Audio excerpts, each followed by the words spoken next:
নমস্কাৰ আপোনালোক সকলোকে পুনৰবাৰ আপোন চৰ্চৰ অন্য এটা ভিডিঅ'লৈ স্বাগতম জনাইছো। আপোনালোকে যদি এয়াৰটেল আৰু জিঅ' কোম্পানীৰ সিম কাৰ্ড ব্যৱহাৰ কৰিছে তেনেহলে বাদ দি দিয়ক এয়াৰটেল আৰু জিঅ' কোম্পানীৰ সিম কাৰ্ড ব্যৱহাৰ কৰা। কিয়নো এয়াৰটেল আৰু জিঅ'য়ে মনে মনে ৰিচাৰ্জ বিলাকৰ দামটো বৃদ্ধি কৰি আছে। এয়াৰটেল আৰু জিঅ'য়ে ৰিচাৰ্জৰ দাম প্ৰায় 20% বৃদ্ধি কৰি দিছে। কিন্তু আমি গমেই পোৱা নাই, আমি ধৰিবই পৰা নাই যে এয়াৰটেল আৰু জিঅ'য়ে ৰিচাৰ্জৰ দামটো যে মনে মনে বৃদ্ধি কৰি আছে। তো আপোনালোকে যদি এয়াৰটেল আৰু জিঅ'ৰ সিম কাৰ্ড এতিয়াও ব্যৱহাৰ কৰি আছে তেনেহলে আপোনালোকে এয়াৰটেল আৰু জিঅ' সিম কাৰ্ড ব্যৱহাৰ কৰা বাদ দি দিয়ক। আপোনালোকে আনি লওক ঘৰলৈ ভোডাফোন আৰু আইডিয়াৰ সিম কাৰ্ড। তো বন্ধু বান্ধৱীসকল, কিয় আপোনালোকক ভোডাফোন আৰু আইডিয়াৰ সিম কাৰ্ড ব্যৱহাৰ কৰিবলৈ কৈছো ভিডিঅ'টো সম্পূৰ্ণকৈ চালে বুজি পাব। তো মই শ্ৰীপাঞ্জি গগৈ, আপোনালোকে চাই আছে আপোন শৰ্টছ। আহক আৰম্ভ কৰোঁ আজিৰ ভিডিঅ'। আগবাঢ়িছোঁ আজিৰ খবৰটোৰ ফালে। খবৰটো দিয়াৰ আগতে লাইক এটা কৰিবলৈ নাপাহৰিব আৰু চেনেলটো যদি ছাবস্ক্ৰাইব কৰা নাই তেন্তে চেনেলটো ছাবস্ক্ৰাইব কৰি ল'ব এনেধৰণৰ খবৰবিলাক নিতৌ পাই থাকিবৰ কাৰণে। ভোডাফোনৰ তৰফৰ পৰা এটা ৰিচাৰ্জ প্লেন মুকলি কৰিছে, যিটো ৰিচাৰ্জ প্লেন নেকি VI অৰ্থাৎ ভোডাফোন আৰু আইডিয়াৰ সিম কাৰ্ড ব্যৱহাৰকাৰীসকলৰ বাবে। 325 টকাত এতিয়া 180 ডেজৰ ভেলিডিটি লাভ কৰিব আনলিমিটেড কলিঙৰ সৈতে। এই ৰিচাৰ্জ প্লেনটো বাৰু ভোডাফোন আৰু আইডিয়াৰ বাহিৰে জিঅ' আৰু এয়াৰটেলে দিব পাৰিবনে?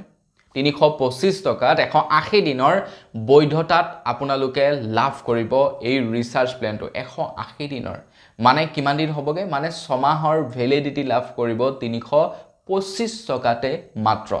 যিটো সময়ত নেকি এয়াৰটেল আৰু জিঅ'য়ে ৰিচাৰ্জৰ দামটো বৃদ্ধি কৰাৰ ক্ষেত্ৰত লাগিছে, ভোডাফোন আইডিয়াই কিন্তু তেওঁলোকৰ ৰিচাৰ্জৰ দামবিলাক কমোৱাৰ ক্ষেত্ৰত লাগিছে। তো আপোনালোকে যদি মোটামুটি চাবলৈ যায় এই ৰিচাৰ্জ প্লেনটোত প্ৰায় 6 মাহৰ ভেলিডিটি লাভ কৰিব 325 টকাত, য'ত নেকি আনলিমিটেড কলিং লাভ কৰিব আৰু লগতে 10 GB ডাটা 300 SMS লাভ কৰিব বুলি জনাইছে।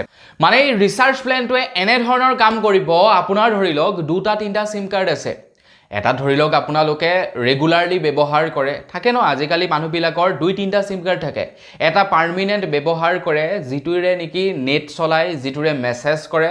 কিন্তু এনেকুৱা 2-3টা সিম কাৰ্ড থাকে যিকেইটাত নেকি কেৱল মানে সিমকেইটা জীয়াই থাকিবৰ কাৰণেহে আমি ৰিচাৰ্জ কৰোঁ। বা কিছুমান এনেকুৱা মানুহ থাকে যিবিলাকে কেৱল কলিঙৰ কাৰণেহে ৰিচাৰ্জ মানে ভৰাব লগা হয়। কিন্তু আজিকালি কলিঙৰ কাৰণে ৰিচাৰ্জ ভৰাবলৈও মিনিমাম 200 টকাৰ ৰিচাৰ্জ কৰিবই লাগে। জিঅ' আৰু এয়াৰটেলৰটো এতিয়া ৰিচাৰ্জৰ দাম আৰু বাঢ়ি গৈছে।